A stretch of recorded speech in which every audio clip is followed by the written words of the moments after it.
7:42 in the evening. The Adelphi, in Saratoga Springs. Asher Linwood sat at the corner table in a blue flannel shirt and an old steel watch. The text from the Whitaker office had said a strategic partner. Nothing more. The door opened. Heels on the wood floor. He looked up and recognized her face from a Forbes cover Hazel had cut out and taped into her notebook the week before. Lila Whitaker, CEO of Whitaker Holdings. She sat down across from him, unwound her scarf, and met his eyes. One sentence. "There is no partner tonight, Mr. Linwood. Only me. And we need to talk about my father." Outside the window, a black Lincoln rolled to a stop, its headlights cut out. If a story about a quiet man, a careful woman, and a promise made on a deathbed sounds like the kind of thing you would stay up for, let me know in the comments where you are watching from tonight. The story does not get easier from here. It gets quieter, and then it gets harder, and then it earns the ending. 3 months earlier, August 2025. Lila stood in her father's old office on the 40th floor of Whitaker Tower. The room had been kept exactly the way Henry Whitaker had left it the morning before his stroke. Same brass pen, same gray rug, same framed photo of her at 7, on his shoulders, in the garden behind their old house in Albany. She had avoided the room for 6 years. Edith Marlowe came in without an appointment, the way she always had. She set a yellowed envelope on the desk. Inside was a handwritten will in Henry's careful hand, and a financial report stamped Treasury FinCEN, dated November of 2019, signed in initials only. A.L. "I found these last week," Edith said. "I was clearing your mother's private archive. She kept them under a false index card behind the conservation manuals. She knew Drake would search the rest of the house. She put these where only another archivist would look." Lila read the will slowly.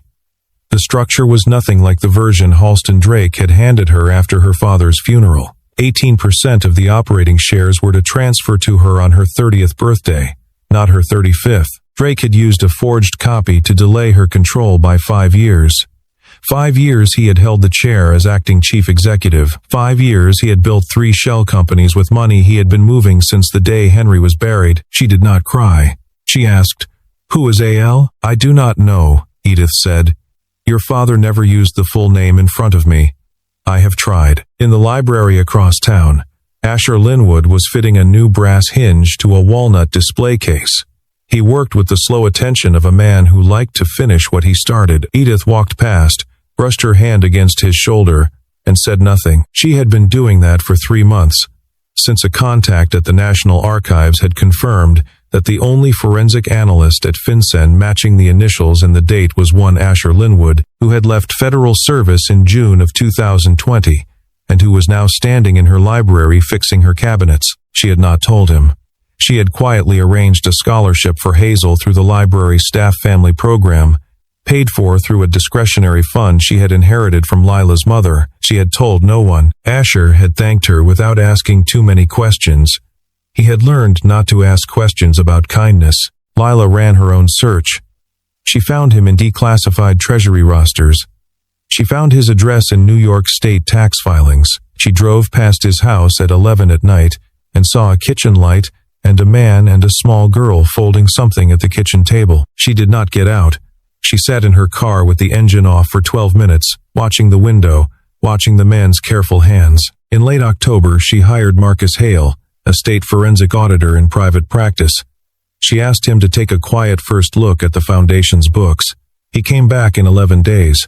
Something was wrong. Many things were wrong. He would not say more in writing. On a Tuesday, she told her assistant to send Asher a message under a corporate cover. The assistant asked why. Lila said, "If he knows it is me, he will not come. Treasury was turned away from this foundation once already. I am not going to be turned away too." She chose the plainest dress in her closet. She left her driver at home. She walked to the Adelphi, back at the Adelphi. After the sentence about her father, Asher did not move.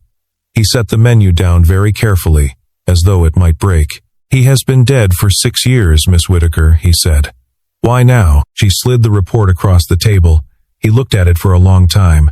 The signature in the corner was his own. He did not deny it. He told her how it had begun. September of 2019. Henry Whitaker had called him directly, not through any office. The call had come at 9 on a Sunday night. Henry had believed Drake was draining the Heritage Foundation through shell entities. Asher had taken the case off the books, no fee, because Henry had been kind to him once at a Treasury hearing, and because the man on the phone had sounded tired in a way Asher recognized. He had filed the report in November. 3 weeks later, Henry was dead of a stroke in the back of a town car on the way to a board meeting. The report was sealed for lack of a complaining witness. Asher had filed to reopen it 4 times in 7 months. Each request had been killed by a phone call from somewhere above his pay grade. He had resigned in June of 2020. "Why did you not go on alone?" Lila asked. "I had a sick wife and a 4-year-old daughter. I chose them." "Your wife." March 2022. "Congenital heart. We had known a long time. We had years to get ready for it. You do not actually get ready for it." A quiet stretched between them. She said, "I was 16 when my mother died. I have never learned how to say the right thing for this. I am only sorry you were alone with it for 6 years, while I was sitting in his office and doing nothing." He looked at her. For the first time that night, he saw her as a daughter who had arrived late, not a chief executive across a table. "You do not owe me anything," he said. "My father did. I am going to finish what he started." She slid a copy of the real will toward him. He read it. He understood at once why Drake had buried it. 18% meant Lila could call an independent audit on her own authority without a board vote. It was not a fortune. It was a lever. He looked up. "Do you want my old report?" "The complete one." "I kept it." "I do, but not tonight. Tonight I would like to finish dinner like 2 people who do not owe anyone anything." He nodded once. They ate. She asked about Hazel. He told her about the paper crane Hazel had folded the night before. Lila laughed, very small. Her mother had taught her to fold them once, on the back porch of a house she no longer owned. She had forgotten how. He said, almost to himself, "I could remind you." When she stood to leave, he noticed the black Lincoln still parked across the street. He memorized the plate. At home, he ran it through a state registration tool he still had access to. Westridge Holdings LLC, the same name he had labeled Shell Entity Number 1 in the 2019 report. Drake had known about the dinner before it happened. Drake had watched it. Asher stood in his dark kitchen for 30 seconds. He listened to Hazel breathing through the open door of her bedroom. Then he opened the drawer under the sink and lifted out a small black thumb drive that had not been touched in 5 years. Friday morning. Asher came into the library as always. Edith looked at him once and knew something had moved. She did not ask.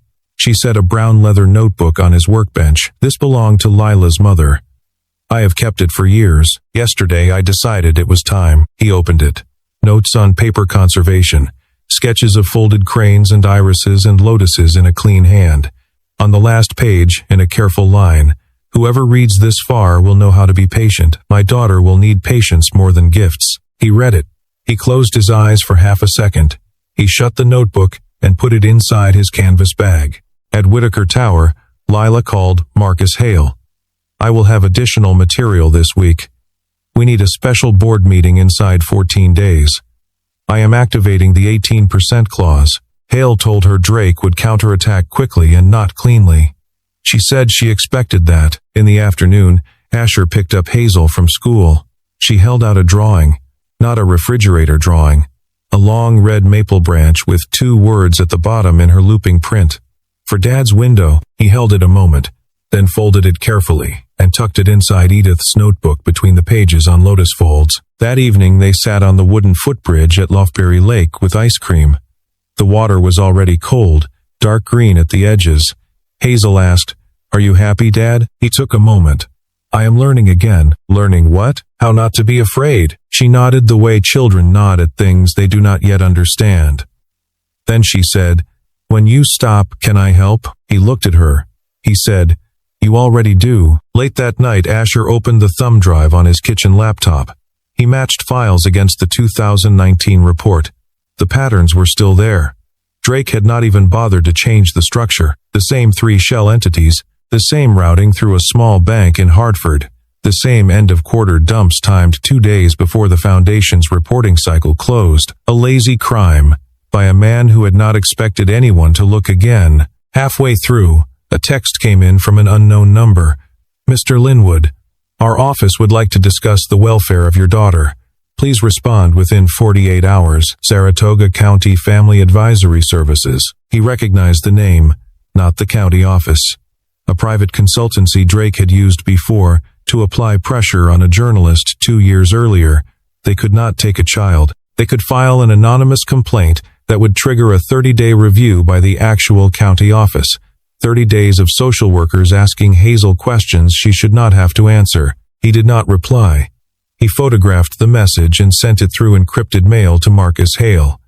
Lila had sent him Hale's information the night before, with one line, "This man belongs to me, and as of now, he belongs to you too." At the tower, Drake received a report from his investigator. 2 words, Asher Linwood. He sat very still for almost a minute. Then he picked up the phone. Move plan C up. This week, in her apartment that night, Lila opened her own version of her mother's notebook. She folded a square of paper along the lines she still remembered. The crane came out crooked at one wing. She looked at it and smiled. It was the first time in months she had smiled while alone in a room. Monday morning. Drake asked Lila to come to his office. There was no contract on his desk. Just an offer, spoken softly across the polished wood. "I will step down from the chair within 18 months, if you agree to fold part of the Heritage Foundation into Drake Wexler Holdings. A clean transaction. You keep your face. I keep mine." She understood at once. Drake knew about Asher. This was the last bribe before the knife. "I will think about it," she said.